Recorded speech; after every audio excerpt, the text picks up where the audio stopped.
बस्दाखेरि पहिले नै चाहिँ केटीहरूले यो हुँदैन भनेर लग्ने थालेको थियो।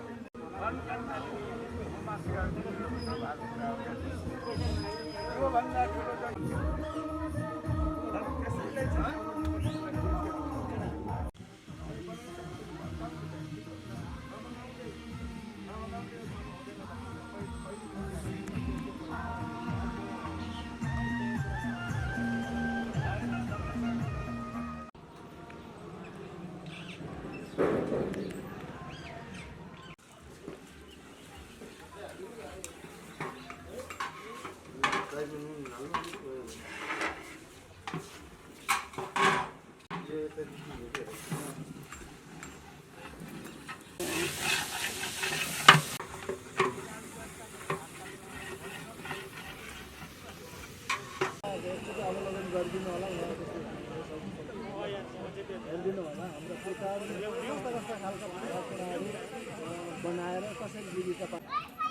दैनिकी यहाँको भविष्य अझ सुखद, अत्यन्त फलदायी र स्वस्थ, सबैभन्दा महत्त्वपूर्ण कुरा स्वस्थ, हरेक काममा चुस्त स्फूर्त रहन सक्छौँ। टिकट वितरण गरेका थियौँ। यो टिकटको पछाडिपट्टि यसलाई लेखिएको छ। यसका निमित्त हामीले जनगणनालाई चेतनामूलक रूपमा चाहिँ स्वरूप हामीले चिट्ठा कार्यक्रम पनि राखेका छौँ, जुन हामीले प्रवेश शुल्क भनेर 200 लिएका छौँ र त्यसैमा इकाइ समितिले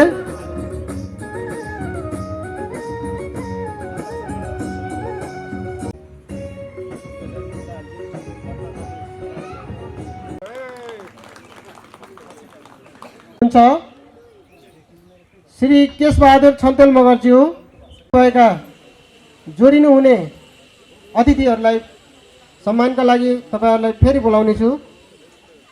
धन्यवाद।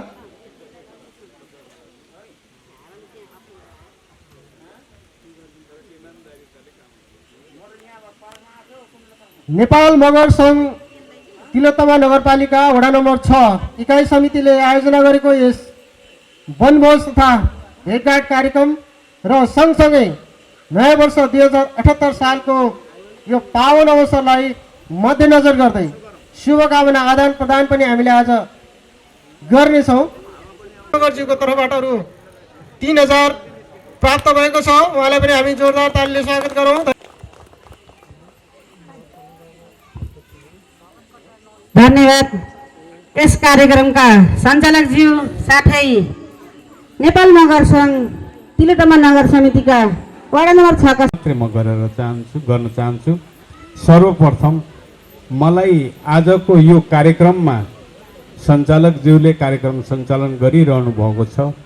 मैले के महसुस गरेँ भनेपछि हामीलाई उद्घोषण तालिमको अति आवश्यक छ र हामीले कहाँ कसलाई कसरी सम्बोधन गर्ने भन्नेमा पनि अलिकति फरक पर्यो कि भन्ने कता कता लागेको छ। यसलाई अन्यथा नलिनु होला। फेरि पनि हामीले उद्घोषण तालिम मार्फत यो कार्यक्रमलाई हामीले ठिक पार्नेछौँ भन्ने मलाई लागेको छ। सर्वप्रथम यही हामीले चाहिँ यहाँ एउटा ब्यानर बनाइएको छ, जो ब्यानरमा वडा इकाइ समिति भनिएको छ। वडा इकाइ होइन, वडा समिति हो, यति बुझिदिनु होला। पहिला साबिकका गाउँ समितिहरू थिए, त्यति बेला साबिकका गाउँ समितिबाट वडा, एउटा साबिकको गाउँमा 9वटा वडा हुन्थ्यो, त्यसलाई इकाइ समिति भनिन्थ्यो। भनेपछि अहिले साबिक छैन, 753वटा स्थानीय तह छ। त्यसमध्येमा 8000 समथिङ वडाहरू छन्। ती सबैलाई चाहिँ वडा भनेर मानिन्छ। एउटा कुरा। दोस्रो कुरा, सञ्चालकज्यूहरूलाई अन्यथा हाम्रा युवा पिँढीहरूलाई यो ध्यान रहोस्, तपाईहरुले हमेशा उच्चारण गर्दाखेरि नगरपालिका नगरपालिका भनिराख्नु भएको छ। नगरपालिका होइन, यो नगरपालिका अन्तर्गतको नगर समिति हो, मगर संघको नगर समिति हो भनेर उच्चारण गरिदिनु होला। किनभने नगरपालिका भनेको त्यो ठाउँ हो जहाँबाट प्रशासन शासन लागू हुन्छ। यो तिलोत्तमा नगरपालिकामा 17वटा वडा छन्। यो 17वटा वडालाई प्रशासनिक रूपमा सञ्चालन गर्ने एउटा चाहिँ तिलोत्तमा नगर छ, त्यो चाहिँ नगरपालिका हो। त्यस्तै 17वटा वडामा प्रशासन सञ्चालनको लागि वडा चाहिँ नि तहका निकाय छ, त्यसलाई पनि तिलोत्तमा नगरपालिकाको वडा नम्बर 6 वडा नम्बर 7 बनिन्छ। तर त्यस अन्तर्गतका हाम्रा मगर सङ्घ या संस्थाहरू यसमा चाहिँ नि पालिका भनेर उच्चारण गरिन्न, त्यसलाई चाहिँ नि समिति भनेर गरिन्छ भन्ने कुरा यहाँहरूलाई जानकारी म गराउन चाहन्छु। हमेसा उच्चारण गर्दाखेरि नगर समिति भन्दिनु होला। धन्यवाद। अर्को कुरा, आज हामीसँग यस्ता व्यक्तित्व हुनुहुन्छ, तपाईँहरू भाग्यमानी पनि हुनुहुन्छ, किनभने 2078 मा हरेक 10 वर्षमा हुने जनगणना अहिले 2078 को जेठ 25 देखि असार 8 गते भित्र जनगणना हुँदैछ। अब यो जनगणना केका लागि भन्ने कुरामा विस्तृत जानकारी दिनको लागि आजका प्रमुख अतिथिले सबै बायोडाटा लिएर आउनु भएको छ। निश्चय पनि उहाँले प्रकाश पार्नुहुनेछ। फेरि पनि म केही कुरा राख्न चाहन्छु, के भनेपछि यो जनगणना किन चाहियो? जनगणना हरेक 10 वर्षमा भइरहेको छ। यो 2078 को जनगणना 12औं संस्करणको जनगणना हो, यानि कि 12.120 वर्ष भइसक्यो जनगणना भएको। म तपाईँहरू बिचमा यति कुरा के राख्न चाहन्छु भनेपछि यो जनगणना 2028 सालमा भयो, 38 सालमा जनगणना भयो। त्यो 28 र 38 को जनगणनामा मगरहरूको धर्म र थरलाई लुकाइयो, किनभने त्यतिखेर जाने राणा शासन पश्चातको पञ्चायती व्यवस्था थियो। सबै चाहिँ हिन्दू धर्म संस्कारबाट सञ्चालित भएको देश हुनाले मगरहरूले बौद्ध या क्रिस्चियन या मुस्लिम धर्म लेखाए भने हिन्दूको धर्मको चाहिँ नि त्यो अङ्क गणितीय हिसाबले कम हुन्छ। त्यस कारणले चाहिँ हामीले चाहिँ जनगणनामा धर्म र थर लुकाइयो। 46 मा बौद्धलाई आयो, अलिकति आन्दोलन भयो। त्यस पश्चात 48 को र 58 को जनगणना अलिकति ठिकठाक आयो। 58 को जनगणनामा नेपालमा मगरहरूको जनगणना जति थियो 68 मा आएर कम भयो। 10 वर्षपछिको जनगणनामा 58 को जनगणना भन्दा 68 को जनगणनामा मगरको तथ्याङ्क किन कम भयो भन्ने कुरा हाम्रो प्रमुख अतिथिज्यूले भन्नुहुनेछ। म यो कुरालाई ल्याइन।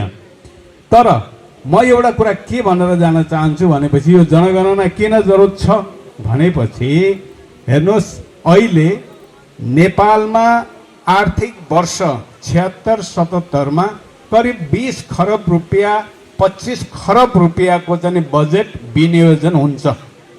त्यो बजेट विनियोजन हुँदाखेरि 6 खरब रुपियाँ तकरिबन नेपालको उद्योग व्यवसाय तपाईँ हाम्रो करबाट उठाएर बजेट बनाइन्छ।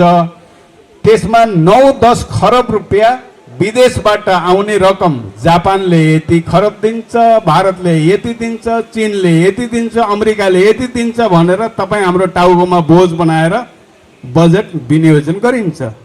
तर नेपालमा जनगणना 10 वर्षमा गरिँदाखेरि धेरै जसो जनगणनामा हिन्दू धर्मावलम्बीमा भएको हुँदाखेरि, सबै हिन्दू धर्मावलम्बीमा जनगणना गाभिएको हुँदाखेरि के हुन्छ त भनेपछि मानव संसाधन मन्त्रालयबाट यो नेपालको 125 जातिमा कुन जातिको कति चाहिँ जनसङ्ख्या छ भनेर हेरेर मानव संसाधन मन्त्रालयबाट यो जातिलाई अब भाषा धर्मको प्रशिक्षणको लागि पैसा चाहियो भनेर चाहिँ छुट्याउने व्यवस्थामा हामी एकदम निम्न स्तरमा पुग्छौँ।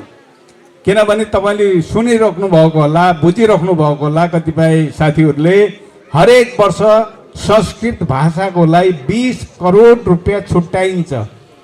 20 करोड रुपियाँ संस्कृत भाषाको लागि छुट्याउँदाखेरि त्यो संस्कृत पढ्ने मान्छे कति आउँछन् त भन्दाखेरि उनीहरूलाई के भन्छ कपडा लत्ता अनि भत्ता दिएर केही मान्छेलाई बोलाएर त्यो चाहिँ नि 20 करोड रुपियाँ भजाइन्छ। लेकिन मगर सङ्घको मगरहरूको भाषा धर्म संस्कार संस्कृतिको लागि खै त पैसा हो। यही जनगणना तपाईँ हामीले सचेत रूपमा ठिक तरिकाले जनगणना नगराउँदाको फाइदा ती धर्मावलम्बीहरूलाई भएको छ, जसले गर्दाखेरि 84% हिन्दू भएको देशमा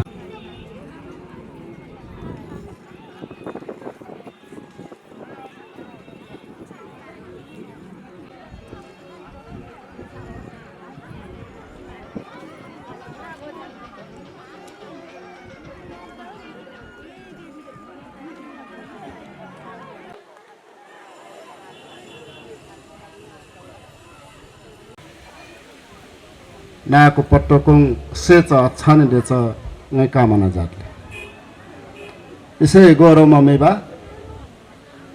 नेपाल मगर गुमस्टा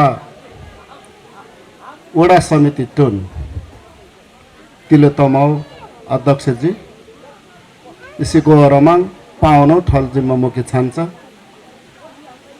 पट्ट पाउन लफाको जौं कमिटी रूपन्देही अध्यक्ष आनबहादुर सोती मगरज्यू नेपाल मगर गुमस्टा नगर समिति तिलोतमाउ अध्यक्ष लीलामाया राणा मगरज्यू नेपाल मगर गुमस्टा अथवा नेपाल मगर मास्ट गुमस्टा तिलोत्तमा नगर समिति अध्यक्ष तथा आदिवासी जनजाति युवा महासंघ केन्द्रीय सचिव लुम्बिनी प्रदेश इन्चार्ज राधिका शिरीष मगरज्यू र यसैको रमाङ राके छान्छ नाको पट्टाको केनाङ नेपाल मगर गुमस्टा मिचुटो कमिटी लाकी रङ्गाला लाकी नाको पट्टके नाको घासाङ न मेजर देले सिमिमे पाउ देले जेदो देले अभिवादन जातला नमस्कार जातला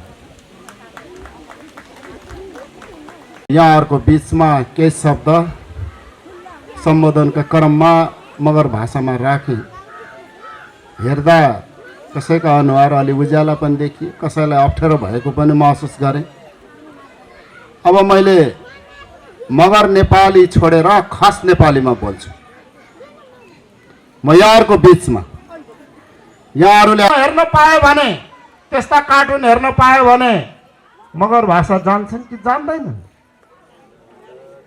जान्छन् अवश्य जान्छन् यहाँका मगर लगायतका तमाम भाषाहरू मैले भन्न रुचाउने खास नेपाली भाषा बाहेक सबै भाषाहरू कानुनी रूपमा बन्द छन् कानुनले त्यसलाई निषेध गरेको छ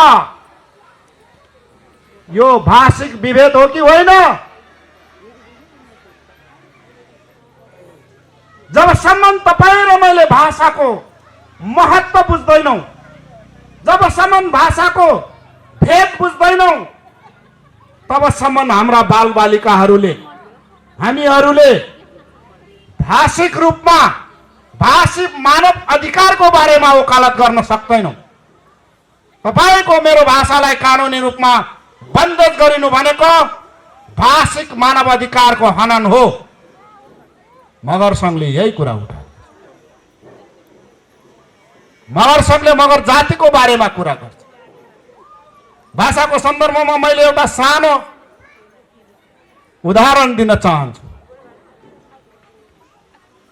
यो कसैसँग मिल्न सक्छ तर हकीकत चाहिने हो नाम चाहिने भन्दिन हङकङमा जागिर गर्ने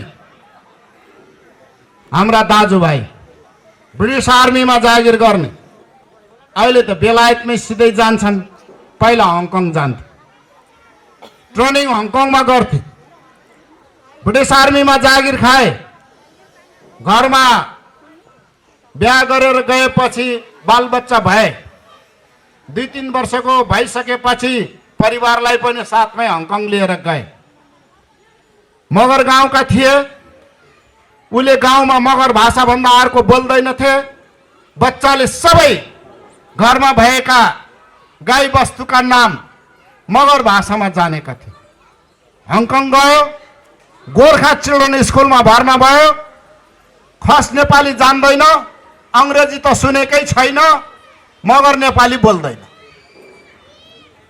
अनि किताब देखाएर स्कुलमा सरले म्याडमले मिसले भन्न लगाउँदा उले मगर भाषामा भन्छ बिरालोको चित्र देखाउँदा उले सुठु भन्छ कुकुरको चित्र देखाउँदा च्यु भन्छ गाईको चित्र देखाउँदा हेट भन्छ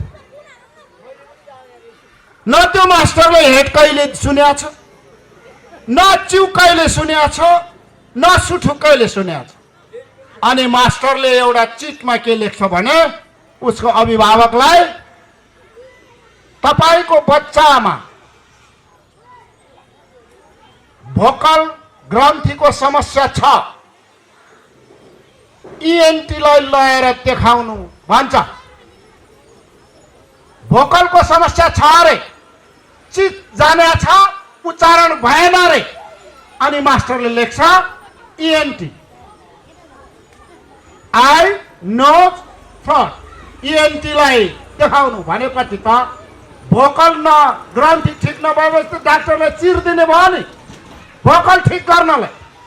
यदि उसको बाउले यदि यो कुरा राम्रो नबुझेको भए अनाथमा छोराको घाँटी चिरिन्थ्यो। गाउँका ठुला थालाहरूलाई बुढी भैँसीको मासु, लाम्टी सुँगुरको मासु र भेलीको झोल दिए हामीलाई भोट पाइन्छ। यिनलाई भाषाको महत्त्व पनि थाहा छैन, धर्मको महत्त्व पनि थाहा छैन, शिक्षाको महत्त्व पनि थाहा छैन भन्ने रिडिङ गरेछ। त्यस कारणले हाम्रो अधिकारका बारेमा न घोषणा पत्रमा लेखेका हुन्छन्, न लेखेका कुराहरू पनि लागू गर्छन्।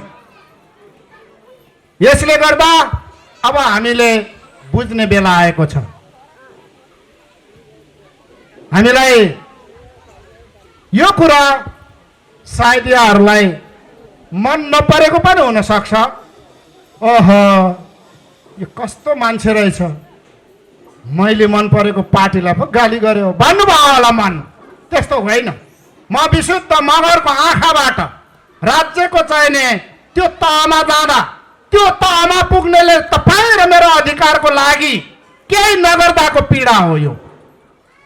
मैले अघि नै भने नेपाल मगर सङ्घ सबै राजनैतिक पार्टीसित समदूरी कायम गर्छ।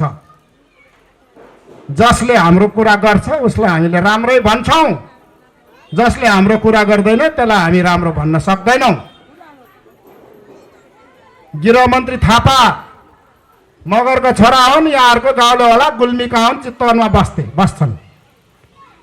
उनी मन्त्री हुने बित्तिकै, गृहमन्त्री हुने बित्तिकै के गरिदियो भने नेपालमा धेरै विधा भयो। यो विधाले विकासलाई अवरुद्ध गर्यो। त्यसकारण विधा कटाउनु पर्छ भन्दा त दसैँको 5 दिन कटाउला भन्दा त मगरले पाउने माया सरातीको 1 दिन पो कटाइदियो। अनि गृहमन्त्री थापालाई मगरले राम्रो मान्न सक्छ? 5 दिन विधा उता हुँदा त्यो धेरै भएन। मगर समुदायले आज 18 लाख मगरले मान्ने मागे सङ्क्रान्तिको लागि कटाइदिँदा त्यो राम्रो गर्यो होला। यो अहिले फेरि बाध्य भएर अस्ति ल अब मगरले पनि बिदा पाउने भयो। ठुलो चाहिने सङ्घर्ष, एउटा बिदाको लागि त्यत्रो ठुलो सङ्घर्ष गर्नु पर्यो। गृहमन्त्री थापाले के गर्नु पर्थ्यो भने मगरको एउटा विश्वविद्यालय खोल्नु पर्यो, गुरुङको, राईको, लिम्बूको, थारूको भनेर त्यो शिक्षा मन्त्रालयलाई आदेश दिएर विधेयक ल्याउनु पर्ने हो कि होइन? ल्याउँदैन विधेयक भने कुन आधारमा उसलाई हामीले गर्व गर्ने? त्यस कारणले तपाईँ र मेरो नाक मिल्यो भन्दैमा राम्रो काम गर्छु भन्न सकिँदैन। गोरेबहादुर खपाङ्गी मन्त्री भए अनिवार्य संस्कृत खारेज गर्थे। तर अहिले एकजना मन्त्री माओवादीको भएको थिए, फेरि संस्कृत लागू हुनुपर्छ भने गिरिराज मणि पहरेल हुन् क्या तिमी? 51 सालमा अल्पमतको सरकार बनाएको थियो एमाले। प्रदीप नेपाल त्यति बेलाको शिक्षा मन्त्री थियो। त्यही दिनदेखि संस्कृतमा समाचार सुनाउने गरे। उसको इन्टरभ्यू छ। उसले के भन्छ भने एउटा पत्रकारले सोध्यो, मन्त्रीज्यू तपाईँ कम्युनिस्ट विचारको आउने, वर्गीय कुरा गर्ने, तर तपाईँ आउने बित्तिकै संस्कृत वाचन गराउनु भयो नि भन्दा उसले के जवाब दियो भने पहिला म बाहुन हो, त्यसपछि एमाले हो। पहिला मेरो भाषालाई बचाउने काम मेरो हो, त्यसपछि अरूको भने। हाम्रो गृहमन्त्रीले म पहिला मगर हो त्यसपछि अर्को हो भन्न किन नसक्नु सक्ने? त्यो पोखरेलले 51 सालमा भनिसक्यो। बादल कुहिरोमा घुमेकै छ अझै। यसरी हामीले हेर्नुपर्ने हुन्छ। माथि बस्नेहरूले, नीति निर्माणतामा जानेहरूले कोही एउटा गल्तीले हजारौंको जान जान सक्छ। त्यो गल्ती भनेको चोर डाका गुण्डाको भन्दा पनि कयौं गुणा ठुलो। डाकाले एउटा घर फर्दा 1 जना मार्ला, 2 जना मार्ला, बढीमा 3 जना मार्ला। तर राज्यमा बस्नेले एउटा गल्तीले हजारौं मार्छ। माओवादीको जनयुद्धमा 17,000 नेपाली मरे। यस्ता हुन्छ। त्यो विद्रोहको सुरुवात राज्य सत्ता आफैले गरेको छ। हामीले त्यो कुरालाई उठाइरहेका छौं। अब म यहाँहरुको समयलाई म धेरै लिन चाहन्न। मैले यहाँहरुले एउटा कुरा जाने, नेपाली पहिला मगर, नो नेपाल। मगर त यो देश नेपाल हुनुभन्दा पहिले पनि थियो। मगर त यहाँ मात्र होइन, भारतमा पनि छ। मगर त यहाँ मात्र होइन, सिक्किममा छ, बेल्जियममा छ, सिङ्गापुरमा छ, मलेसियामा छ, थाइल्यान्डमा छ।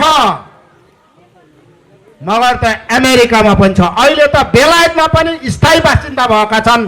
काउन्सिलमा टिकट लिएर त्यहाँको मेयर खाएका छन्। त्यसकारण पहिला मगर, कहिले नबोल्नु, त्यसपछि नेपाली। पहिला मगर, त्यसपछि भारतीय। पहिला मगर, त्यसपछि भुटानी।